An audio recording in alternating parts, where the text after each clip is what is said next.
David Japan के एक school में पढ़ता था। उसकी उम्र 15 साल थे। वो हर रोज पैदल ही स्कूल आता और जाता था। अपने स्कूल से घर लौटते वक्त रास्ते में एक बड़ा घर पड़ता था जो कि सालों से खाली पड़ा हुआ था। अपने बचपन से लेकर अब तक डेविड ने कभी भी उस घर में किसी को भी आते जाते नहीं देखा था।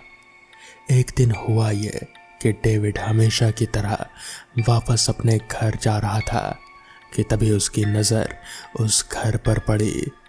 उस घर की पहली मंजिल पर बनी खिड़की से कोई देख रहा था।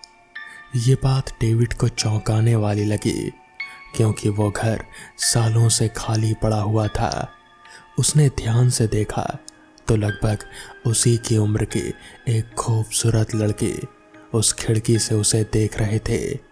उसे लगा कि शायद उस घर में अब कोई रहने आया होगा। ये सोचकर वो अपने घर की ओर चल दिया, लेकिन ये अब उसके साथ हर रोज होने लगा। जब भी स्कूल से घर जाते वक्त वो घर आता, डेविड की नज़रें ना जाने क्यों अपने आप ही उस खिड़की पर चली जाती। वहाँ पर उसे वो लड़की हर रोज नजर आती। डेविड को वो लड़की अब पसंद आने लगी थी। कुछ ही दिनों में उसने ये तय कर लिया कि आज उस घर में जाकर वो उस लड़की से अपनी दिल की बात कहकर ही रहेगा। उसी दिन डेविड स्कूल छूटते ही जल्दी जल्दी अपने घर जाने वाले रास्ते की ओर दौड़ा। बहुत जल्द ही वो उस घर के सामने, जहां हर रोज उसे वो लड़की दिखती थी, आज भी वो लड़की खिड़की पर ही खड़ी हुई थी। बिना कोई देरी किए वो उस घर के अंदर चला गया। लेकिन हैरान करने वाली बात तो ये थी कि घर अंदर से पूरी तरह से वीरान पड़ा हुआ था, जैसे सालों से वहां पर कोई नहीं आया हो। लेकिन डेविड ने इस बात पर ध्यान नहीं दिया। उसके सिर पर उस लड़की का भूत जो सवार था। डेविड तुरंत घर की सीढ़ियां चढ़कर उस लड़की के कमरे में चला गया। लेकिन वहां जाने के बाद उसने जो देखा, वो देखने के बाद तो उसके होश उड़ गए। उसने देखा कि उस लड़की के कमर के नीचे का शरीर कटा हुआ था। हर रोज खिड़की से उसका आधा शरीर जो डेविड देखता था, वही उसका पूरा शरीर था। डेविड ये देखने के बाद तो बिल्कुल दंग रह गया। वो भागना ही भूल गया था। उसे मानो पता चल गया था कि अब भागने का कोई फायदा नहीं था, क्योंकि मौत सामने ही थी। तभी वो लड़की अपने दोनों हाथों की मदद से जमीन पर रेंगती हुई उसकी ओर बढ़ने लगी। ऐसा कहना गलत नहीं होगा कि वो हवा से भी तेज गति से उसकी ओर बढ़ रहे थे। एक ही झटके में उसने डेविड के शरीर को कमर के नीचे से 2 हिस्सों में कर दिया। ये सिर्फ इकलौता ऐसा केस नहीं था जब किसी को इस तरह से मारा गया हो, बल्कि इस तरह के बहुत सारे केसेस 90 के दशक में जापान में देखने को मिले। सारे केसेस में हर विक्टिम के शरीर को 2 टुकड़ों में कटे हुआ मिलता था। उनकी लाशें सुनसान जगह पर मिलती थी, जो कि ज़्यादातर रेलवे स्टेशन के नज़दीक ही होती थी। लोगों का मानना था कि वो एक लड़की का भूत है जिसे नाम दिया गया टेके टेके। जब भी वो लड़की अपने हाथों की मदद से ज़मीन पर रेंगती हुई तेजी से चलते थे तो उससे टक टक की आवाज़ आती थी, इसलिए उसका नाम टेके टेके रखा गया। लोगों का मानना था कि वो कशिमा रेको नाम की लड़की का भूत था। कशिमा रेको स्कूल में पढ़ने वाली एक लड़की थी। वो बहुत ही शाय नेचर की थी। वो किसी से ज़्यादा बात नहीं करते थे। उसके इसी स्वभाव की वजह से स्कूल में पढ़ने वाले बाकी बच्चे उसका मजाक उड़ाते थे। एक दिन हुआ ये कि स्कूल छूटने के बाद वो अपने दोस्तों के साथ वापस अपने घर जा रहे थे। वापस जाते वक्त उसके दोस्तों ने उसके साथ मजाक करने के बारे में सोचा। वो जब एक रेलवे स्टेशन पर पहुंचे तो उसके दोस्तों ने उसके साथ कुछ ऐसा किया जिसकी वजह से वो डर गई। वो पटरियों पर जा गिरी। उसके दोस्त उस पर हंस रहे थे कि तभी कशिमा को यह एहसास हुआ कि उसका पैर एक पटरी के अंदर फंस गया था। वो उससे बाहर निकलने की कोशिश कर रहे थे कि तभी एक तेज रफ्तार ट्रेन वहां आई और तेज गति से वहां से गुजरी। तब तक कशिमा के दोस्त वहां से जा चुके थे। उस ट्रेन के गुजरने के कारण कशिमा का शरीर 2 टुकड़ों में कट गया।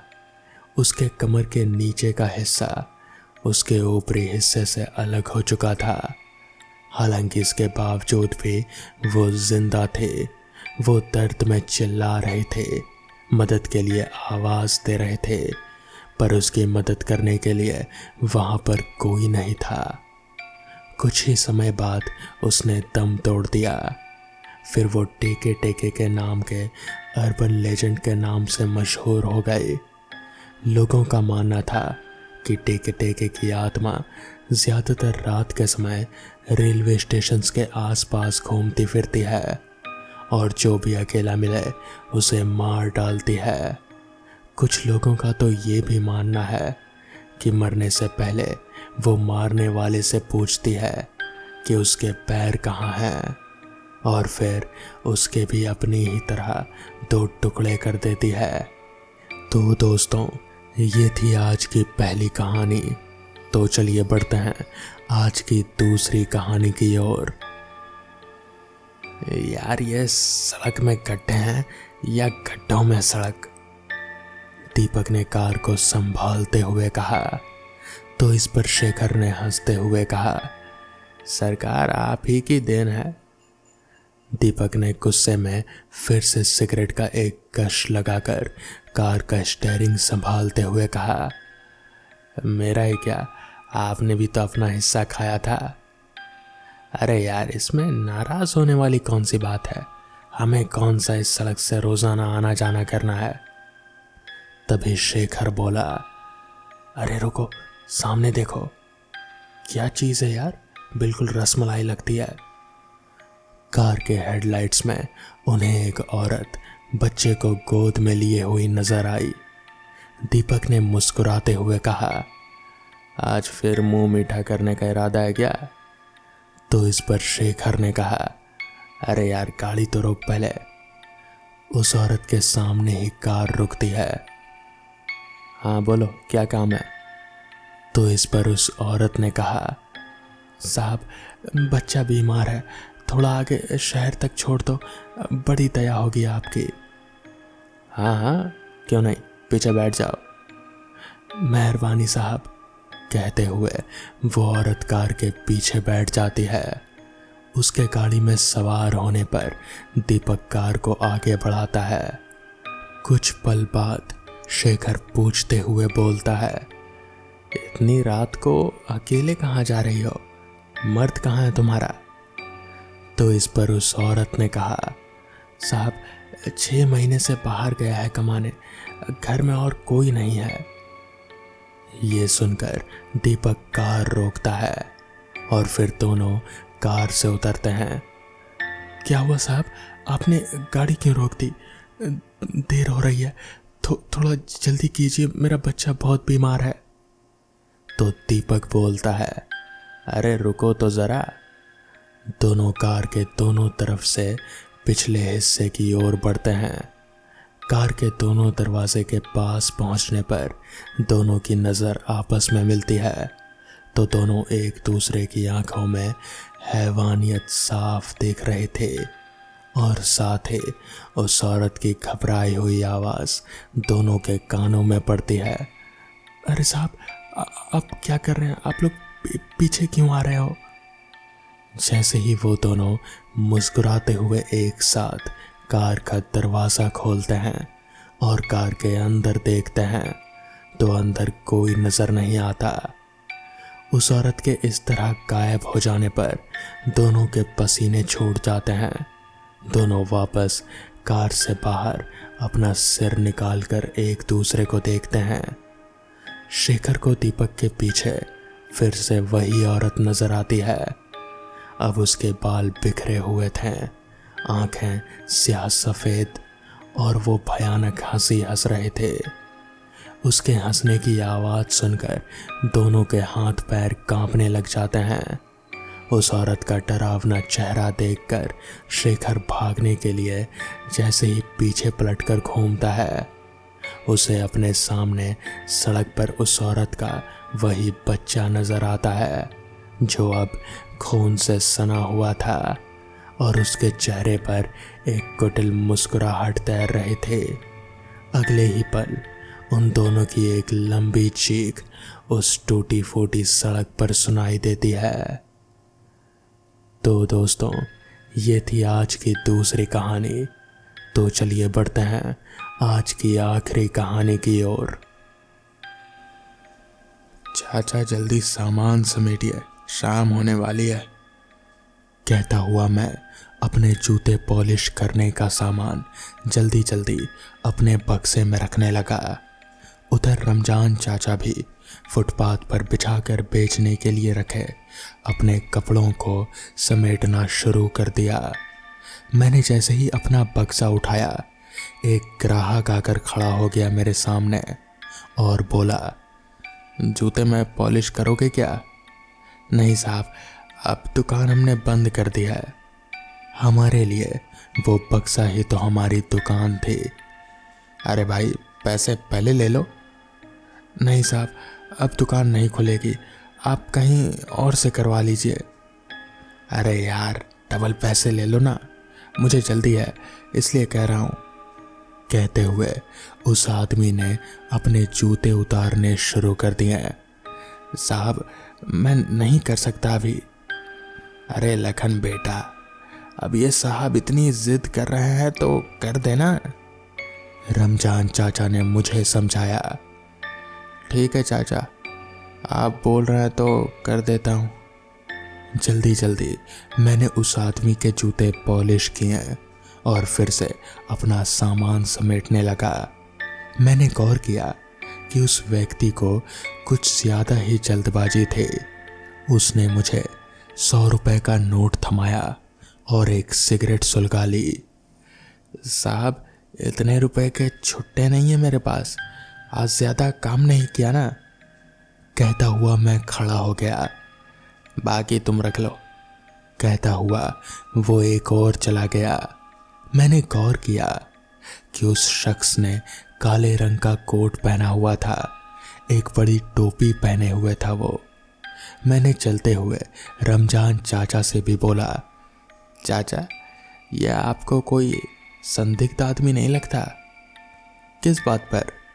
रमजान चाचा ने मेरी तरफ देखते हुए कहा, छोड़िए। फिर इधर उधर की बातें होती रही। मैं और रमजान चाचा साइकिल में चलते रहे। रमजान चाचा और मैं एक ही गांव के थे और शहर के स्टेशन स्थित प्लेटफॉर्म में अपनी अपनी आजीविका के लिए काम किया करते थे। मैं जूतों में पॉलिश लगाने का काम करता था तो रमजान चाचा जमीन पर एक चादर बिछाकर बच्चों और महिलाओं के लिए कपड़े बेचते थे। हम लोग एक ही साइकिल से रोजाना सुबह सवेरे ही निकल जाते हैं और अंधेरा होने से पहले वापस लौट जाते थे। जाति और बिरादरी के अलग होने के बावजूद भी हम में पिता और बेटे के जैसा संबंध था। उस आदमी के चलते आज शाम हो गई थी। रमजान चाचा साइकिल चला रहे थे और मैं उनके साथ आगे बैठा हुआ था। मेरा छोटी सा पॉलिश करने का सामान और उनके कपड़ों का गट्ठर पीछे बंधा हुआ था। मैंने साइकिल चलाते रमजान चाचा से बोला, चाचा, आज तो देर हो गई, रात भी होने वाली है। कोई दिक्कत नहीं है बेटा, मुझे तो आदत है रात की। तुम्हें डर लगता है क्या? हंसते हुए रमजान चाचा बोले तो मेरे चेहरे पर भी हंसी आ गई। मुझे लग रहा था कि आगे जंगल का रास्ता था, कच्चा और बिल्कुल सुनसान। ऊपर से एक कब्रिस्तान रास्ते में पड़ता था, जिसके बीचों बीच से रास्ता हमारे गांव तक जाता था। चाचा, मुझे उस कब्रिस्तान वाले रास्ते में जाने से डर लगता है, मैंने डरते हुए कहा। रमजान चाचा हंस पड़े और फिर बोले, बेटा मैं हूं ना, मुझे भूतों पिशाचों से डर नहीं लगता, मुझे तो तंत्र मंत्र भी आता है, तुम चिंता मत करो। कहते हुए उन्होंने साइकिल चलाना जारी रखा। जैसे जैसे हम उस कब्रिस्तान के नज़दीक पहुंच रहे थे, मेरे दिल की धड़कनें बढ़ती ही जा रहे थे। चाचा, मुझे डर लग रहा है। चलो मैं तुम्हें एक चीज़ दिखाता हूँ। कहते हुए उन्होंने कब्रिस्तान जाने वाले रास्ते की ओर साइकिल मोड़ ली। मेरा दिमाग उसी कब्रिस्तान के भूत और चुड़ैल पर लगा हुआ था, जो मैं बचपन से सुनता आ रहा था।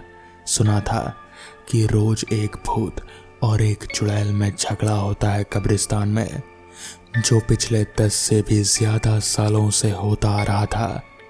लोग तो यहाँ तक कहते हैं कि वो भूत हमारे समुदाय का था, जबकि चुड़ैल रमजान चाचा की बिरादरी से।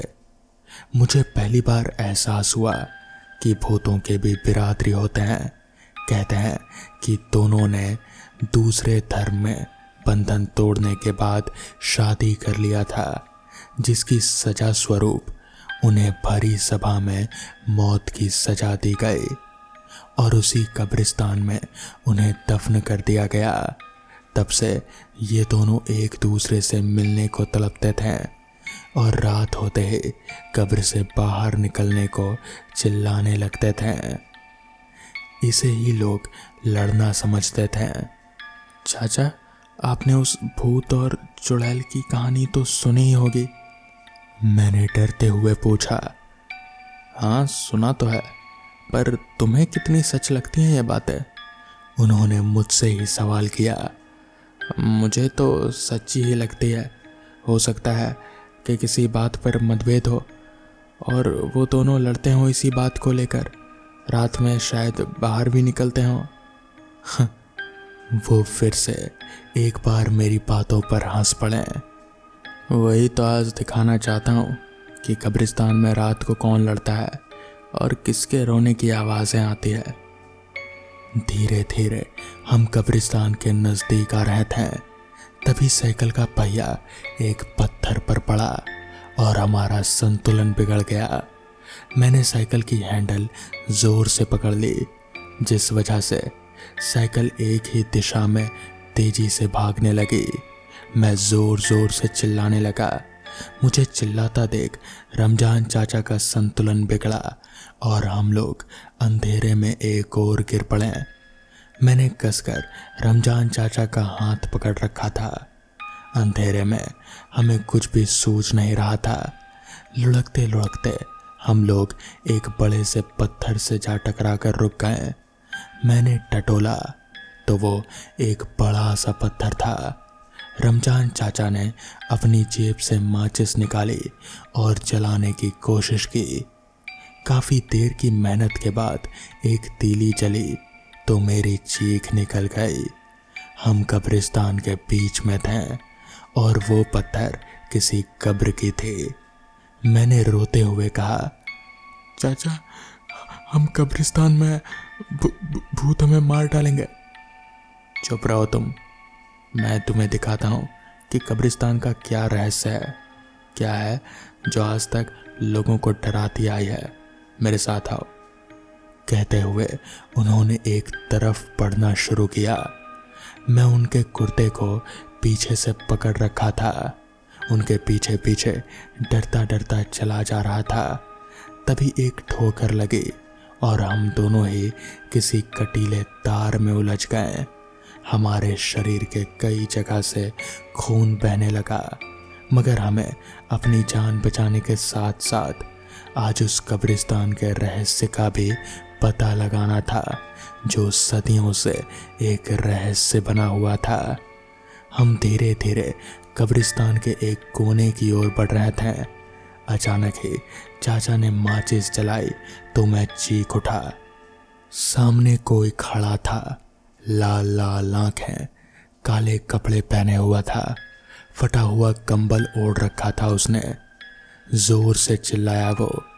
मेरे दिमाग को एक झटका सा लगा। उसकी आवाज़ ठीक उसी तरह मिल रहे थे जैसे आज तक मैं रात को कब्रिस्तान से निकलती आवाज़ें सुना करता था। उसने कंबल में कुछ चीज़ें इकट्ठा कर रखी थी कि ज़रा सी रोशनी में वो चमकने लगते थे।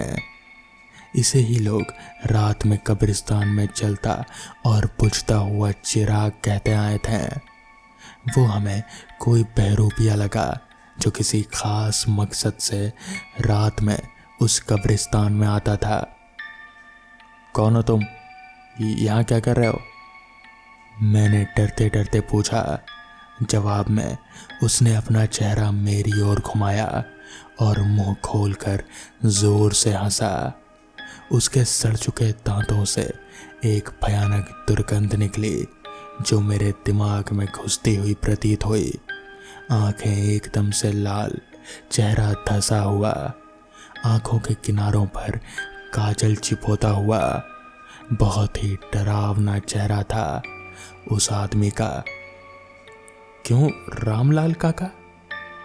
उसके सामने आते हुए रमजान चाचा ने कुटिल मुस्कान उकेरी। वो आदमी कुछ पलों के लिए ठिठक गया। उसने जोर जोर से अपनी आवाज़ें निकालनी शुरू कर दी। मुझे बहुत डर लग रहा था। मैंने रमजान चाचा को जल्दी यहाँ से निकलने को कहा। अभी रुको बेटा, तुम पूछोगे नहीं ये कौन है? हाँ पूछना तो चाहता हूँ पर डर लग रहा है। अभी यहाँ से निकलना ही सही होगा। मैं बताता हूँ ये कौन है। तुम जिसे भूत और चुड़ैल समझते हो और उनकी बातें कर रहे थे, ये उनका बाप है। क्या? मेरी आंखें आश्चर्य से फैल गईं। ये पागल बूढ़ा आदमी कोई और नहीं बल्कि राजन का पिता और रेहाना का ससुर है, और आज भी मानता है कि उनका बेटा और बहू जिंदा इस कब्र में दफन है। रोज शाम को ही ये यहाँ आ जाता है। मुझे सब पता है पर बताया आज तक किसी को भी नहीं। कुछ भी हो, मुझे वहाँ से निकलना था। हम लोग धीरे धीरे कब्रिस्तान से बाहर निकलने का रास्ता खोजने लगे।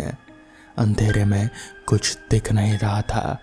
रमजान चाचा ने माचिस निकाली और जलाकर दिशा भांपने की कोशिश की। मुझे बचा लीजिए चाचा जी। कि तभी किसी औरत की आवाज़ गूंजने लगी। सामने अपनी छत विछत चेहरा लिए रेहाना हाथ जोड़े खड़ी थी। चेहरे के नाम पर एक आंख बाहर निकलकर लटकी हुई, टूटी और मुड़ी हुई ठुड्डी, आधे टूटे हुए और बाहर निकले दांत, कुल मिलाकर डरावना और भयानक चेहरा था रेहाना का। इतना डरावना चेहरा देख मेरी चीख निकल गई। मैं अंधेरे में ही भागने लगा। मुझे रोकते हुए रमजान चाचा भी मेरे पीछे आने लगे। रुक जाओ, एक कड़क आवाज ने मुझे पीछे देखने को मजबूर कर दिया। सामने कोई और ही खड़ा था, रेहाना के अलावा। वो कोई और नहीं बल्कि राजन था, जिसे रेहाना के बगल में ही दफन कर दिया गया था। सर और धड़ अलग थे, पूरा शरीर खून से तरबतर था। उसने अचानक से मेरा हाथ पकड़ लिया और बोला, कहाँ जा रहे हो लखन मेरे भाई? मैंने पूरी ताकत से अपना हाथ छुड़ाने की कोशिश की पर मुमकिन नहीं था। मुझे अपने करीब खींचते हुए वो काला शख्स बोला, मेरे साथ नहीं रुकोगे लखन? कहते कहते उस शख्स का सिर भयानक हंसी में डोलने लगा। मैं रोने लगा तो उसने मेरा हाथ छोड़ दिया और बोला, तुम शायद मुझे नहीं पहचानते। रुको, मैं तुम्हें कोई नुकसान नहीं पहुंचाऊंगा। हम लोग बुरे नहीं हैं। जिसके बाद राजन ने तुरंत ही मेरा हाथ छोड़ दिया। जिसके बाद रमजान चाचा ने मेरा हाथ पकड़ा और हम लोग साइकिल के पास आ गए। मैं ज़ोर ज़ोर से रोने लगा था। रमजान चाचा ने मुझे चुप कराया। रमजान चाचा भी नहीं जानते थे कि रेहाना और राजन की आत्मा सच में उस कब्रिस्तान में है। जिसके बाद हम लोग तुरंत ही साइकिल में बैठे और वहाँ से निकल गए। मैंने ये बात किसी को भी नहीं बताई। रमजान चाचा ने किसी को भी ये कहने से मना कर दिया था।